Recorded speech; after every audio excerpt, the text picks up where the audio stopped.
If you're an artist and somewhere along the way you stop believing in the dream that you once had for yourself, I need you to hear something, because I know exactly what happened. When you chose art, when you decided that this is what you wanted to do with your life, you had a vision. Maybe you saw yourself working at a studio or on a project that actually mattered. Maybe you saw yourself building something of your own, and then reality showed up.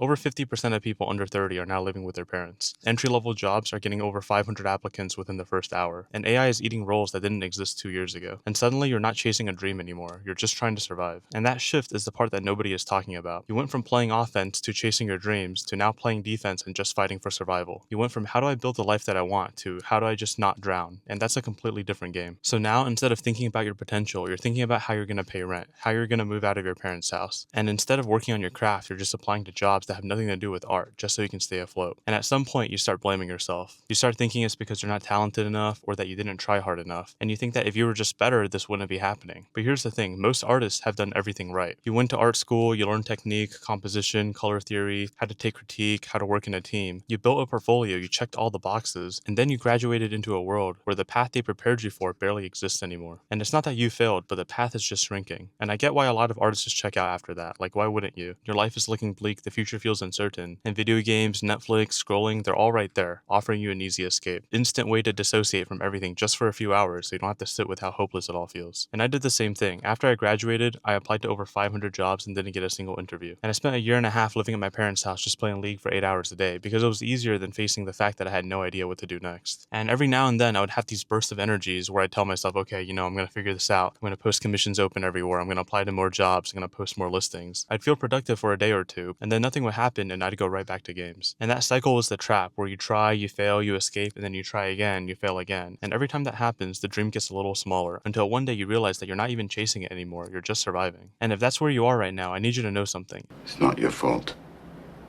And you're not stuck. What pulled me out of it was realizing that if I'm trying to make money online from my art, I'm playing the game of e-commerce. I didn't know that the real opportunity is in the massive markets of people who don't even know that they want what you're selling yet. And I didn't know any of that because my art major didn't teach business. And once I started learning the actual rules of how to sell online, everything changed. Not overnight, it took me years, but the hopelessness went away because I finally had a path that made sense. If you want the full breakdown of what that path looks like, I put together a guide called the Ecom Artist Roadmap. It walks through everything step by step and is completely free. But more than that, I just want you to know that the version of you that had the dream, the one who believed that this was possible, that version isn't gone yet. They're just buried under a lot of disappointment and bad advice. So let me know in the comments if this video resonated with you in any way, and I'll see you in the next video. Peace out.